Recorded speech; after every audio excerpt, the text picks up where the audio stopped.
Bienvenidos compañeros a Trastornos Generalizados del Desarrollo, un caso específico.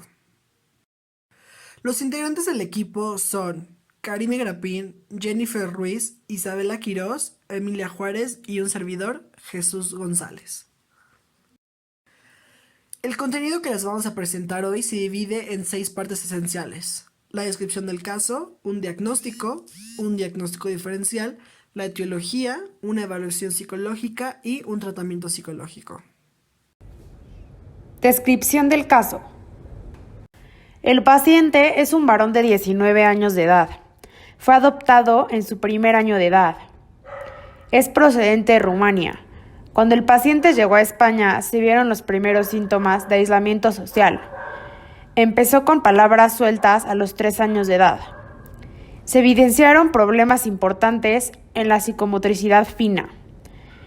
Estuvo escolarizado en el Centro de Educación Especial. A los 10 años de edad se realizaron varias pruebas neurofisiológicas. Una de ellas fue una espectroscopia cerebral, otra fue una EEG del sueño y otra fue una ECG donde se hallaron datos de alteraciones cerebrales. En la pubertad, entre los 11 y 12 años, el paciente se encontraba más descontento e irritable. A los 14 años presentó por primera vez una crisis de agitación psicomotriz con agresión física. El paciente parecía ser más sensible a los sonidos ambientales muy fuertes y tenía molestias auditivas en la oreja derecha. Los episodios de agresividad eran difíciles de determinar, aunque según informes médicos, estos episodios aparecían en situaciones de baja tolerancia a la frustración y otras veces eran debidos a molestias físicas relacionadas con el estómago.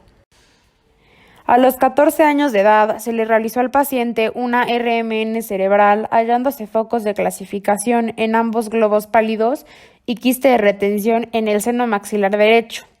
Igualmente se le realizó al paciente una ecografía abdominal y los resultados estuvieron dentro de la normalidad. Se hallaron resultados positivos en sangre del antígeno de la bacteria Helicobacter pylori y desde ese entonces hasta la actualidad el paciente ha presentado problemas gastrointestinales o estreñimiento. A lo largo de estos años, el paciente había presentado muchos altibajos emocionales, sobre todo en cuanto a conducta, obsesiones y manías. Estas habían dificultado mucho la intervención educativa con él, ya que las conductas disruptivas cada vez eran más frecuentes y de mayor intensidad, tanto en el colegio como en la casa y durante el transporte. El paciente agredía a una persona del centro a la cual tenía condicionada. En el curso 2012-2013 ingresó 2 meses, octubre y noviembre, en el hospital y se le realizó un ajuste de medicación: aripiprazol, ácido valproico, quetiapina y clorazepato. Dada la gravedad de las conductas receptivas del paciente, los padres decidieron escolarizar a su hijo en un colegio específico de educación especial que disponía de régimen de residencia. Diagnóstico. Se califica a J con un 79% de la discapacidad, que proviene del trastorno del desarrollo, autismo y retraso mental leve.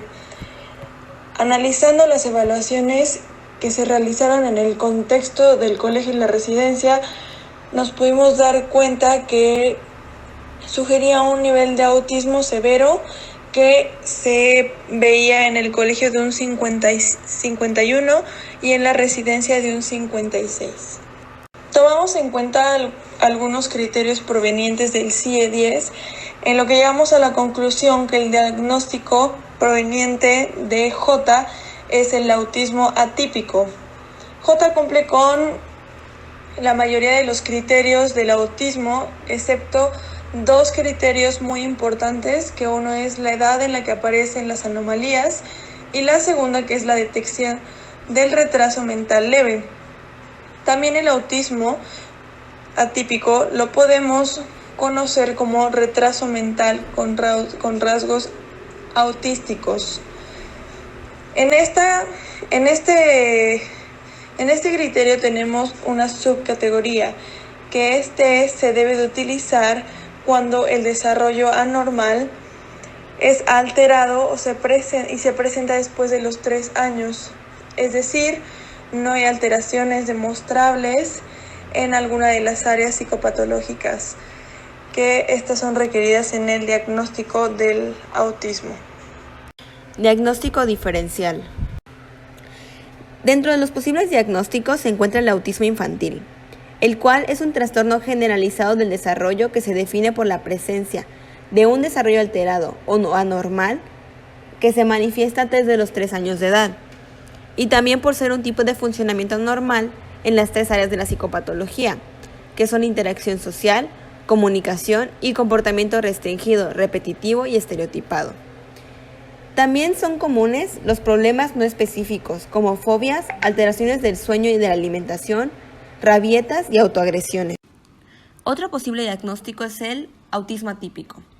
Este se utiliza cuando el desarrollo anormal o alterado se presenta después de los 3 años de edad y cuando no existen alteraciones demostrables en una o 2 de las áreas psicopatológicas requeridas para diagnosticar el autismo infantil, a pesar de que existan alteraciones en otras áreas.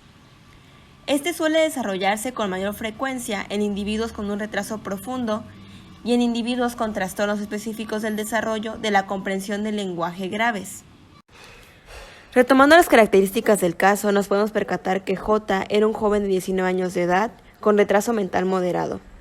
En su adolescencia fue cuando comenzó a presentar problemas en su conducta como irritabilidad, y a los 14 años fue cuando presentó por primera vez una crisis de agitación psicomotriz con agresión física.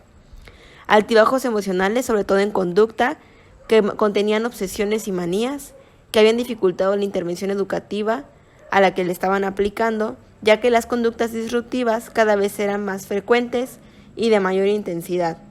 También era sensible a los sonidos ambientales muy fuertes. Haciendo una comparación entre ambos posibles diagnósticos, descartamos el autismo infantil, ya que el desarrollo alterado comenzó a partir de los 14 años de edad y no antes de los 3, como es característico de este.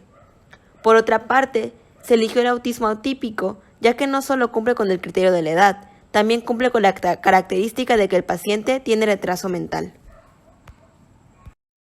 Etiología.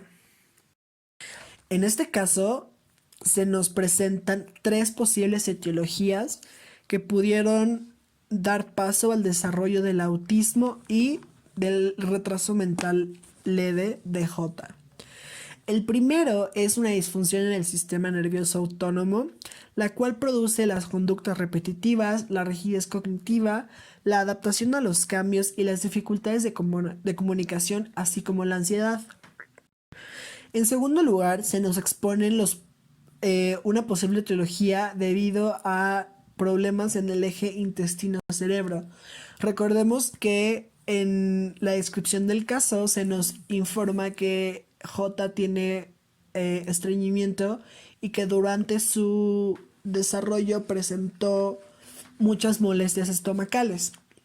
Esta etiología nos lleva a problemas emocionales y de conducta. Además, se nos explica que ciertas alteraciones cerebrales como en el núcleo caudado, en la amígdala, en el hipotálamo o en los ganglios basales nos puede llevar a las conductas compulsivas.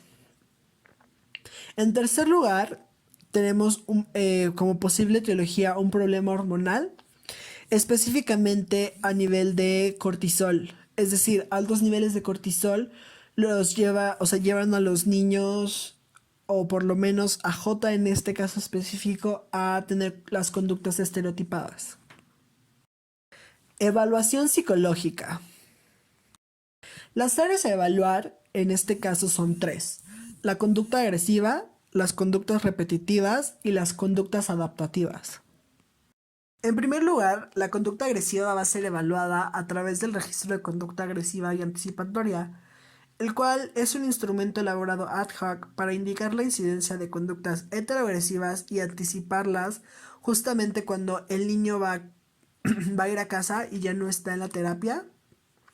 Y esta se va a evaluar con base en una escala tipo Thus-Tone de 0 a 1, donde 0 va a significar que no aparece la conducta y 1 significa que aparece la conducta.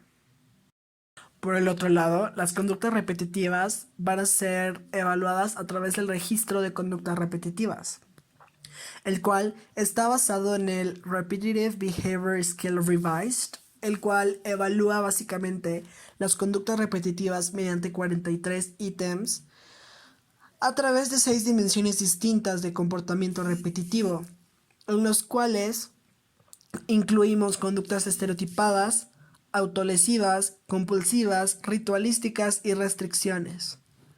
Estas dimensiones se evalúan con base en una escala tipo Thustone de 0 a 1, donde 0 significa no aparece la conducta y 1 significa que aparece la conducta. Finalmente, las conductas adaptativas van a ser evaluadas con el Inventory for Client and Agency Planning o ICAP. Este es un inventario que evalúa el comportamiento adaptativo y desadaptativo. Además, recopila información adicional para determinar el tipo y la cantidad de asistencia especial que las personas con discapacidad puedan necesitar. El inventario va a cubrir diagnóstico y estado de salud, limitaciones funcionales y la conducta adaptativa y problemática. Esta es esencial en este caso porque además de tener autismo, recuerden que J tiene un retraso mental leve. Entonces fue muy importante para ver la parte de conductas adaptativas, pero también para recopilar información y ver si J necesitaba como asistencia especial, ayudas y atenciones extras. Tratamiento psicológico. Para el tratamiento, las sesiones de evaluación e intervención fueron realizadas en el aula habitual del niño, y esto con la presencia de la tutora, que era quien aplicaba todos los ítems del protocolo. Se requirió de un proceso de habituación de 6 semanas, 2 sesiones por cada semana de 6 minutos cada una. En dicho proceso de habituación se utilizaron distractores musicales reforzantes. Después de que el niño se encontró adaptado al procedimiento en el aula, se realizó una línea base de un mes analizando la actividad fisiológica, que como ya sabemos, las actividades fisiológicas son aquellas a las que una persona recurre para la supervivencia. Posteriormente, se inició la aplicación del protocolo de evaluación e intervención neuroeducativa, la cual fue de 10 minutos, siendo 2 sesiones a la semana durante 5 meses. Estas sesiones eran a primera hora de la mañana de 9:30 a 9:40 los viernes y lunes. Esto permitió tener una medida de los niveles de ansiedad que el niño llegaba a tener tras irse a la casa de sus padres cada 15 días los viernes por la tarde y cómo era su estado emocional a la llegada al colegio, ya que el lunes era el primer día de clase de la semana tras estar un fin de semana con sus padres. Esto realmente mostró datos que proporcionan una visión muy diferente a la conducta adaptativa que puede llegar a tener el niño en el centro educativo. El protocolo de intervención neuroeducativa contaba de 2 partes diferentes. La primera parte constaba de varios ítems visuales y auditivos que se relacionaban con emociones positivas y negativas a las que el niño se pudiera ver envuelto. El objetivo de esta primera parte del protocolo fue estimular la empatía emocional del niño para de esta manera disminuir el número de agresiones en el colegio. El material utilizado en este caso fue proporcionado por alumnos y maestros. Estos fueron fotos y videos en los cuales se expresaban emociones positivas o negativas. Algunos ejemplos de estos ítems fueron: primero, la foto de un ojo herido a causa de la agresión realizada a una alumna. Identificar a la alumna es importante. Un video de la alumna expresando deseo de amistad. En este mismo video, la tutora del niño le preguntará a esta niña: ¿qué quiere ser X alumna? Ella quiere ser tu amiga. Otro ejemplo es una foto de la misma tutora triste acompañada de una expresión verbal de la emoción por su parte. Es decir, si niño pega, yo estoy triste. Finalmente, una foto de esta misma tutora, pero contenta, la cual se acompañará igualmente por una expresión verbal de la emoción: si niño no pega, yo estoy contenta. Mientras, la segunda parte de la intervención neuroeducativa contaba con ítems de estimulación cognitiva. Puede ser atencional y visoespacial mediante una tablet o iPad.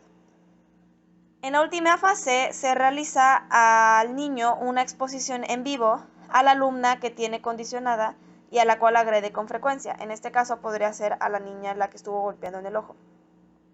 En todas las fases de intervención educativa se utilizan indicadores visuales y con un panel con las tareas realizadas para temporalizar todas estas tareas. Muchas gracias por su atención.